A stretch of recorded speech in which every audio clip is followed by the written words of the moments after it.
कि जब हमें कोई चीज़ अच्छे से आती है ना तो डर खत्म हो जाता है, और डर का एक ही कारण है, हमारी अज्ञानता। अगर हमारा ज्ञान उस लेवल का है कि हमें अपने ज्ञान पे भरोसा हो जाए तो फिर डर का कोई काम नहीं है। इसी तरह से स्टॉक मार्केट भी है। नुकसान तो तब भी होंगे। अच्छा सोचो तुम्हें गाड़ी चलानी आती है पर सामने वाले को नहीं आती है, उसकी गलती की वजह से तुम्हारी गाड़ी टच हो गई, फिर क्या करोगे? रिस्क तो लेना। तो ये रिस्क यहाँ भी है कि सब कुछ आने के बावजूद हो सकता है कि थोड़ा नुकसान हो जाए। That's a part of market, so don't worry about it. Investment in securities are subject to market risk. Please carry out your due diligence and read all the related documents carefully before investing. Channel को subscribe करना ना भूलें और हमारे ताज़ा video सबसे पहले देखने के लिए बेल आइकन को दबाएं।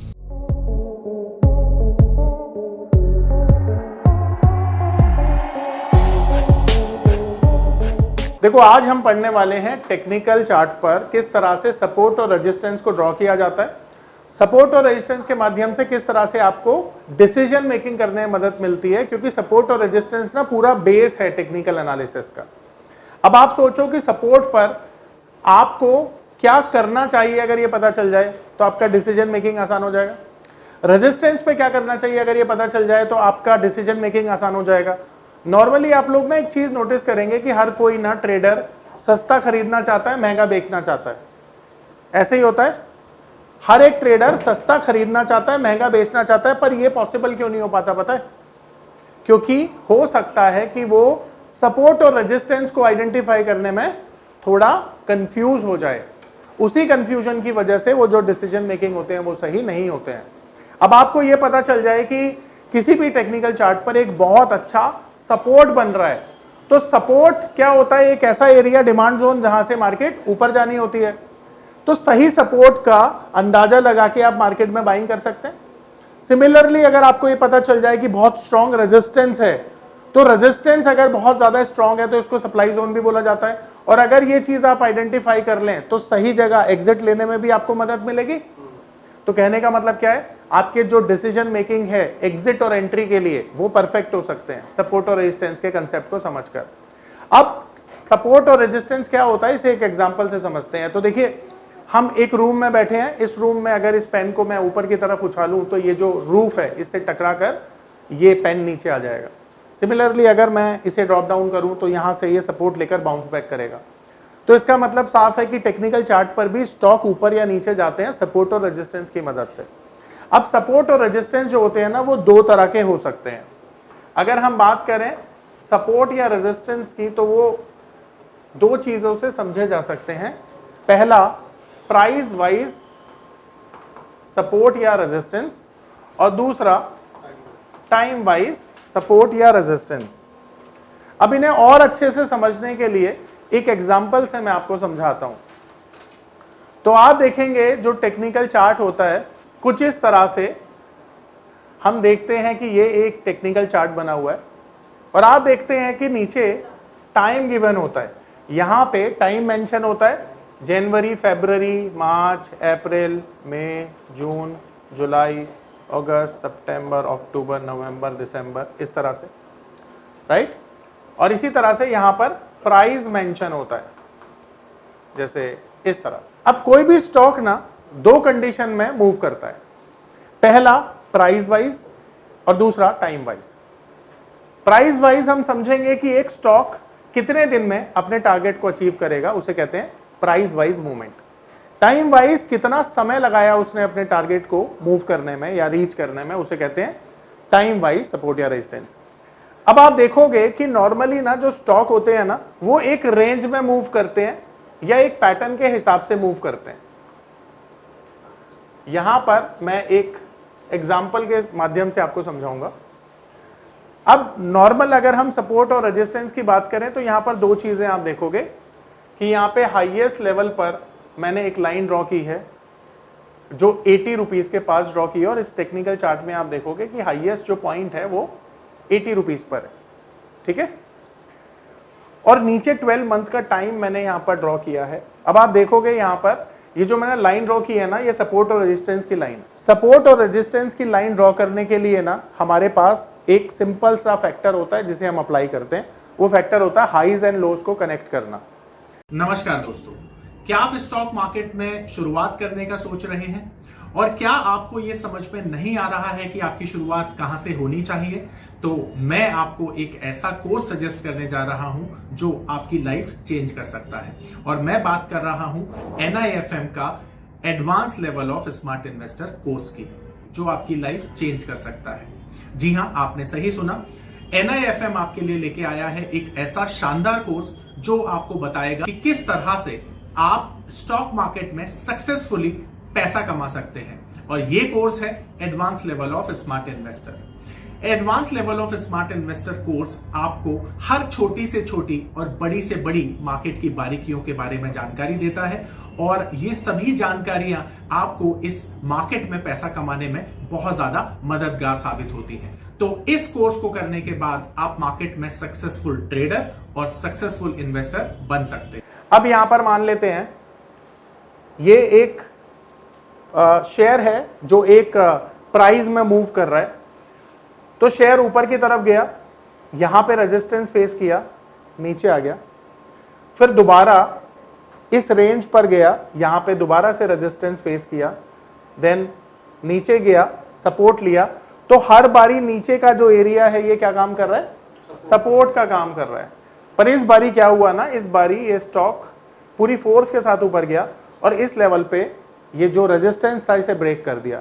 तो जब भी रेजिस्टेंस को ब्रेक करता है ना कोई भी स्टॉक, तो उसे ब्रेकआउट कहते हैं। क्या कहते हैं? Resistance breakout. रेजिस्टेंस ब्रेकआउट का मतलब है कि यहां से स्टॉक ऊपर जा सकता है। तो आपको रेजिस्टेंस ब्रेकआउट पे क्या करना चाहिए? अब इसके लिए अगला रेजिस्टेंस कौन सा पॉइंट बनेगा?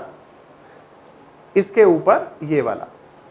अब अगेन दो पॉसिबिलिटी हैं कि या तो यहां से ये नीचे आ जाए या फिर यहां से ऊपर चला जाए। अगर यहां से ये नीचे आ गया तो ये रेजिस्टेंस बन जाएगा, पर अगर ये यहां से ऊपर चला गया तो ये दोबारा से ब्रेकआउट बन जाएगा।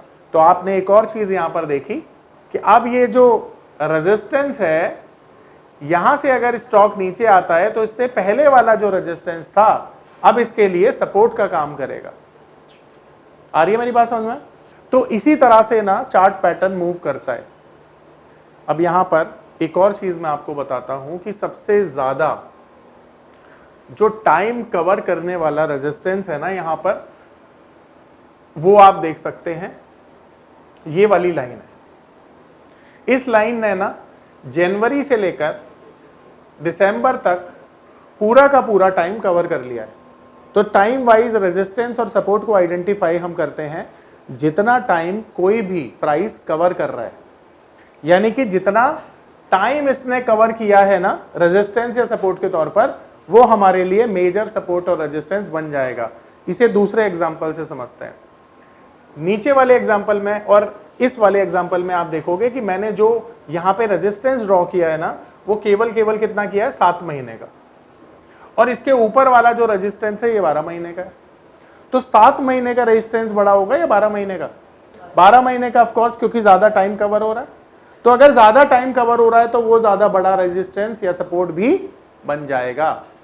और अब यहां पर सवाल है कि ज्यादा बड़े रेजिस्टेंस को हम मेजर रेजिस्टेंस, मेजर सपोर्ट कहते हैं। और मेजर सपोर्ट और मेजर रेजिस्टेंस पर जब भी कोई शेयर आता है तो वहां पर वो परफेक्ट डिमांड सप्लाई का जोन बन जाता है। सपोर्ट बन जाएगा तो हायर चांसेस है कि वहां से स्टॉक का प्राइस ऊपर जाएगा। रेजिस्टेंस बन जाएगा तो हायर चांसेस है कि वहां से स्टॉक का प्राइस नीचे आएगा।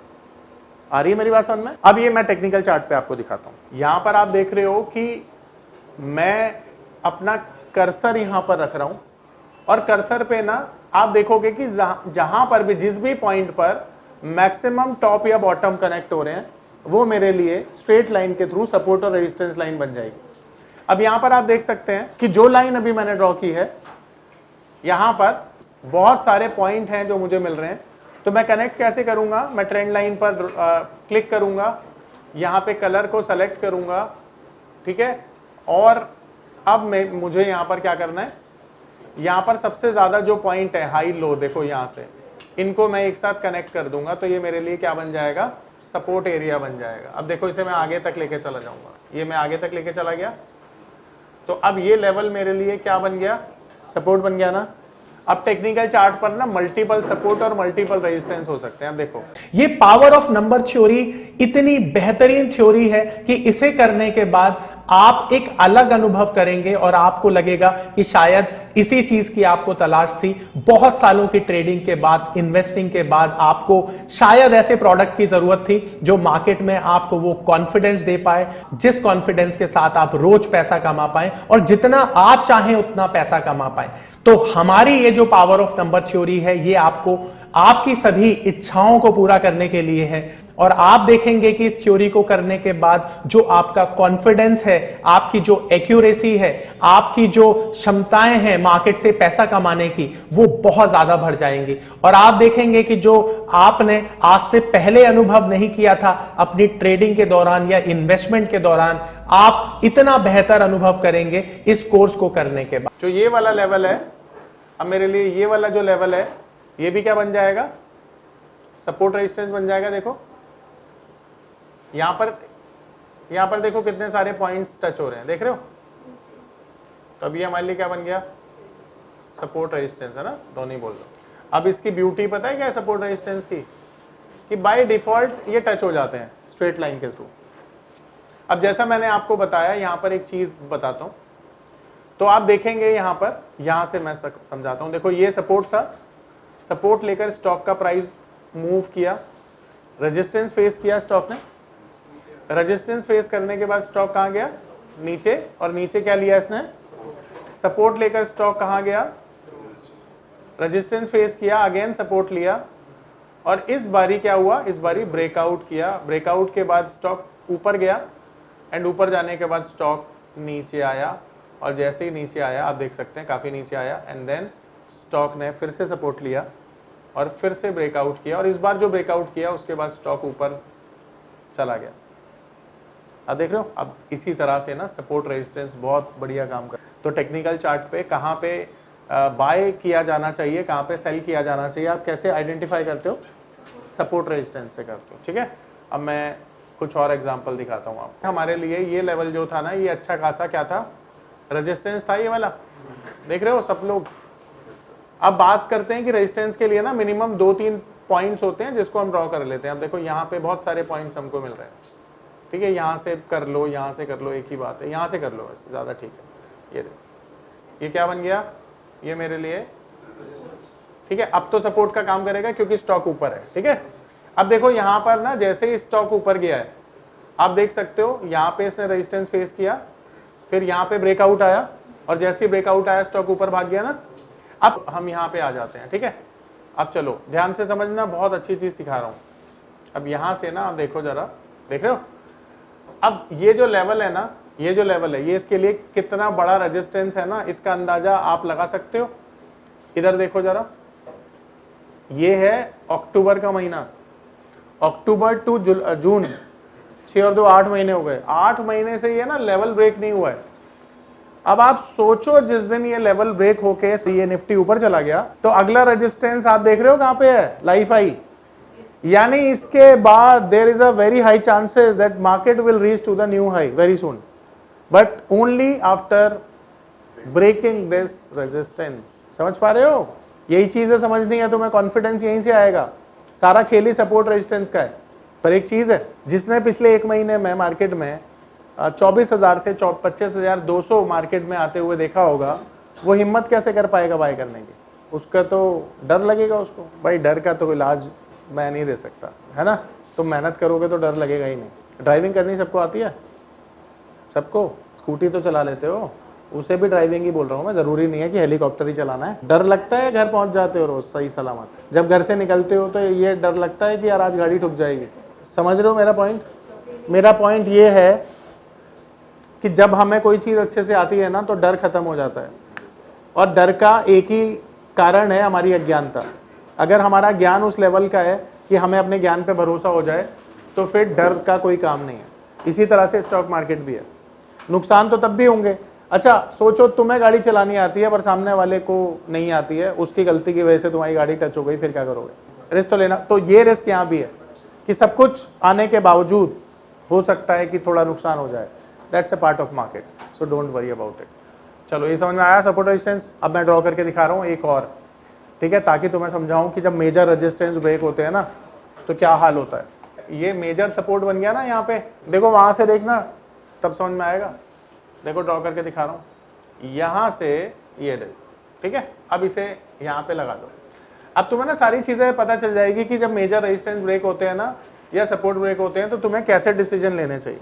अब देखो तुम यहाँ पर देखो जरा, ये है टाइम फरवरी 2024 और यहाँ है मार्च 2000, मतलब ऑलमोस्ट 1 साल हो गया, 1 साल से ज्यादा हो गया। अब 1 साल से ज्यादा का ये जो सपोर्ट है ये ब्रेक हुआ। यहाँ पे ब्रेक होने के बाद क्या हुआ जरा देख लो, कितनी रफ्तार से प्राइस नीचे गया है। यहां पर अगर इमोशनल होकर खड़े रहते तो क्या होता। मैंने तो तुम्हें ये बोला है कि भाई जितना ज्यादा बड़ा सपोर्ट या रेजिस्टेंस ब्रेक होगा तो यहां पर ये जो सपोर्ट है, जब मेजर सपोर्ट ब्रेक हुआ तो क्या हुआ, बड़ी रफ्तार से मार्केट नीचे आया, है ना। और जब रफ्तार से नीचे आया तो ये जो मेजर रेजिस्टेंस ब्रेक हुआ उसके बाद, तो यहां पे आपका डिसीजन क्या होना चाहिए था बताओ, है ना। पर भाई साहब यहां तो तुम्हें पता है कि मार्केट में बड़ी करेक्शन आएगी, तो बड़ी करेक्शन आएगी तो एटलीस्ट हेज कर दो उसको।